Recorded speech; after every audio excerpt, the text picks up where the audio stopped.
Hello everyone, আসসালামু আলাইকুম। Welcome back to my channel. সবাই কেমন আছেন? আশা করছি আমার সকল ভিউয়ার্সরা, ভাইয়ের আপুরা যে যেখানে আছেন ভালো আছেন, সুস্থ আছেন। প্রায় অনেক দিন পর নতুন একটু ভিডিও নিয়ে হাজির হয়ে গেলাম। আশা করছি ভালো লাগবে। অবশ্যই ভিডিওটা শেষ পর্যন্ত দেখবেন।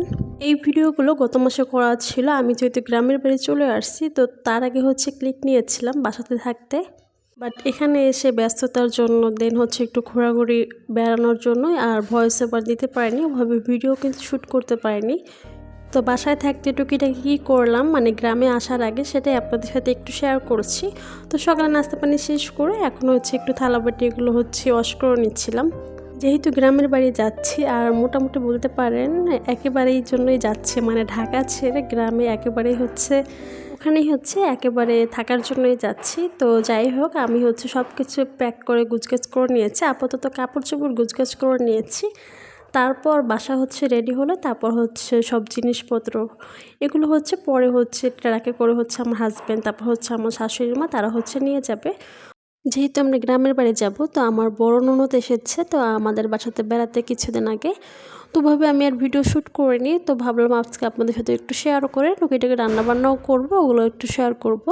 সাথে বিকেলবেলা আবার ননদের জামাইরা আসবে, তাদের জন্য আবার রান্নাবান্না করব। দুপুরে রান্নাবান্নার প্রিপারেশন নিয়ে নিয়েছি, আর সাথে যে বেসিংটা একটু ক্লিন করে নিলাম। হয়তো এই বেসিংয়ে কিংবা এই কিচেনে এটাই আমার লাস্ট ভিডিও। এরপর গ্রামের বাড়ির ভিডিও দেখতে পাবেন, গ্রামের বাড়ির রান্নাঘরের ওখানের পরিবেশের ভিডিও দেখতে পাবেন এরপর থেকে। যাই হোক, এরপর যে দুপুরের জন্য রান্না করব। আজকে দুপুরে এখন আপাতত গরু মাংস রান্না করব, আর হাতে পোলাও রান্না করব। আর যেহেতু আমার ননদ জামাইরা বিকেলের দিকে আসবে, তো তাদের জন্য আমি আবার বিকেলে রান্না বান্না করব। তো এখন জাস্ট গরু মাংস রান্না করব, আর সাথে পোলাওটা রান্না করব। এখানে একে একে সব মশলাগুলো অ্যাড করে দিচ্ছি। পেঁয়াজ বাটা, আদা বাটা, রসুন বাটা, দেন ধনিয়া গুঁড়ো, জিরার গুঁড়ো, গরম মশলা সব কিছু দিয়ে দিচ্ছি। যেহেতু মাংসের পরিমাণটা একটু বেশিও ছিল, তো মশলার পরিমাণটা কিন্তু একটু বেশি করেই অ্যাড করে দিয়েছি। সব কিছু দিয়ে এখন ভালোভাবে হাত দিয়ে মাখিয়ে নিব।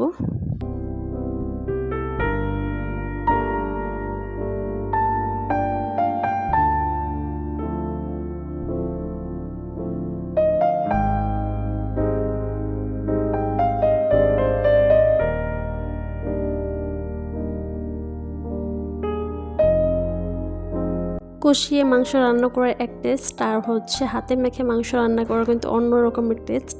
তো আমার কাছে হাতে মেখে মাংসটা, গরু মাংসটা বিশেষ করে গরু মাংসটা রান্না করলে কিন্তু বেশি মজার হয়ে থাকে। তো দেখেন কি সুন্দর একটা কালার এসেছে, আর সাথে এখনই একটা ঘ্রাণ চলে এসেছে। আমি যেহেতু সব মশলা দিয়ে হাতে মাখিয়ে নিচ্ছিলাম, তখনই কিন্তু অলরেডি খুব সুন্দর একটা স্মেল চলে এসেছে। তো যাই হোক, এরপর হাতটা ধুয়ে তারপর অল্প পরিমাণে পানি অ্যাড করে দিলাম।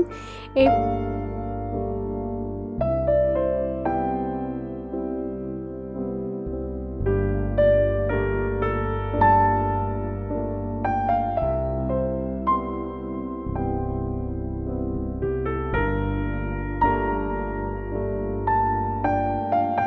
তো এদিকে আমি বারবার ঢাকনা খুলে নেড়ে চেড়ে তারপর মাংসটাকে ভালো করে কষিয়ে নিচ্ছিলাম। মোটামুটি অনেকটা কিন্তু পানি বের হয়েছে, এটা দিয়ে মোটামুটি কষানো হয়ে যাবে। আর এদিকে দেখেন আমার ছেলে অলরেডি কিচেনে চলে আসছে। সে কষানো মাংসটা খেতে বেশ পছন্দ করে, মুরগির মাংস হোক কিংবা গরু মাংস হোক। বাটি নিয়ে হাজির হয়েছে, বাট এখনও কিন্তু পুরোপুরি কষানো হয়নি, পুরোপুরিভাবে কিন্তু কষানো হয়নি। তো যাই হোক, ওকে ফেরত পাঠিয়ে দিয়েছি। আর এদিকে এই যে ঢাকনা খুলে আবার মোটামুটি আমি নেড়াচাড়া দিয়ে তারপর কষিয়ে নিচ্ছিলাম।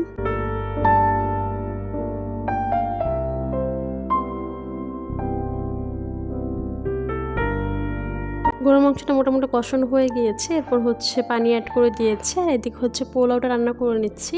যেহেতু চালের পরিমাণটা বেশি ছিল, লোক সংখ্যা বেশি ছিল, এর জন্য বড় একটা আমি একটা হাঁড়িতে বসিয়ে দিয়েছি। গরু মাংসের ভিতরে ঝোলের পরিমাণটা বেশি দিয়েছি, যেহেতু পোলাও দিয়ে খাবে এর জন্য একটু ঝোল পরিমাণটা বেশি দিয়েছি। অবশ্য টেনে একটু শুকিয়ে যাবে। আর এদিকে পোলাওটা হয়ে আসলে পেঁয়াজ বেরেস্তা, তারপর যে ঘি অ্যাড করে দিচ্ছি উপর দিয়ে, যাতে খুব সুন্দর একটা ফ্লেভার আসে। আর পেঁয়াজ বেরেস্তা সব কিছুর ভিতরে, মাংসের ভিতরে বলেন না কেন কিংবা কোরমা, পোলাও সব কিছুর ভিতরে কিন্তু পেঁয়াজ বেরেস্তাটা দিলে বেশ ভালোই লাগে। আর এর সাথে কিন্তু প্রায় মাংসটা কিন্তু হয়ে আসছে। আর এরপর হচ্ছে একটু পেঁয়াজ বেরেস্তা, সাথে হচ্ছে জিরার গুঁড়ো দিয়ে তারপর হচ্ছে আরও কিছুক্ষণ হচ্ছে রান্না করে নেব, তারপর কিন্তু নামিয়ে নেব। একটু ঝোলঝোল করে হচ্ছে রেখেছি, সবাইকে খাবার খাইয়ে এখন হচ্ছে আপনাদের ভাইয়াকে দিয়ে দিব। আর সাথে হচ্ছে আমিও নিয়ে নিয়েছি, ছেলেকেও খাইয়ে দিয়েছি, বাকি সবাই খেয়ে নিয়েছে। এখন হচ্ছে আপনাদের ভাইয়া আর আমি হচ্ছে এখন খাবার খেয়ে নেব। এই যে একদম ঝোলঝোল করে হচ্ছে রেখেছি, গরম গরম হচ্ছে ঝরঝরে পোলাও আর সাথে হচ্ছে গরুর মাংস। এটাই ছিল হচ্ছে ঢাকায় বসে লাস্ট সবাইকে হচ্ছে পরিবারের সবাইকে হচ্ছে নিজের হাতে রান্না করে খাওয়ানো। বিসমিল্লাহ বলে আমিও শুরু করে দিলাম। আমার অবশ্য পোলাওটা বেশ ভালো লাগে, মানে বিরিয়ানির থেকে পোলাওটা বেশ পছন্দের। পোলাও, তারপর হচ্ছে গরুর মাংস, রোস্ট, এটা হচ্ছে সব থেকে পছন্দের খাবার, মানে বিরিয়ানির থেকেও পছন্দের খাবার হচ্ছে আমার এগুলো। তো দুপুরে খাওয়া দাওয়া শেষ করে এরপর হচ্ছে একটু রেস্ট নিয়েছিলাম। এখন হচ্ছে যে বিকেলের দিকে দেখেন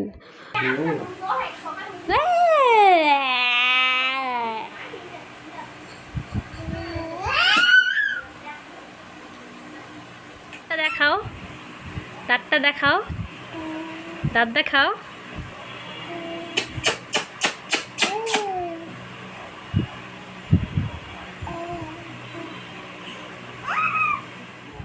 আর এদিকে হচ্ছে আমার বড় নন্দ জামাই, তারপর হচ্ছে আমার ছোট নন্দ জামাই, সবাই হচ্ছে চলে আসছে। তো রাতের জন্য এখানে হচ্ছে আমি দুপুরে যে মাংস রান্না করেছিলাম, তারপর হচ্ছে আবারও কিছু মাংস রান্না করেছি, ওটা ওইভাবে শেয়ার করিনি। মাংসটা জাস্ট তাদের জন্য হচ্ছে রান্না করেছি। আর এদিকে হচ্ছে চিংড়ি মাছ ভুনো করে নিচ্ছিলাম, সাথে হচ্ছে অল্প করে হচ্ছে পোলাওটা রান্না করেছি। যেহেতু সবাই অলরেডি পোলাওটা খেয়েছে আর দ্বিতীয়বার কেউ খাবে না, তার জন্য অল্প করে হচ্ছে জাস্ট তারা দুজন যাতে খেতে পারে এর জন্য হচ্ছে রান্নাটা করেছি। আর আমরা জাস্ট সাদা ভাত খাবো। আর হচ্ছে ডিম ভুনো করেছি, চিংড়ি মাছ ভুনো আর হচ্ছে গরুর মাংস। এগুলো হচ্ছে রাতের খাবার দাবার। তো মোটামুটি যে গরুর মাংসটা আমি হচ্ছে একটু গরম করে নিচ্ছিলাম, যেহেতু দুপুর রান্না করেছি, জমে গিয়েছে একদম। তো এটাই হচ্ছে আমার এই কিচেনের লাস্ট ভিডিও। এবার আপনাদের কাছে ভালো লেগেছে, ভালো লাগলে অবশ্যই একটা লাইক করবেন, কমেন্ট করে জানাবেন কেমন হয়েছে। নেক্সট ভিডিওতে দেখা হবে গ্রামের ভিডিওগুলো। তো ঠিক আছে, সবাই ভালো থাকবেন, সুস্থ থাকবেন। আল্লাহ হাফেজ, আসসালামু আলাইকুম অ্যান্ড থ্যাংকস ফর ওয়াচিং।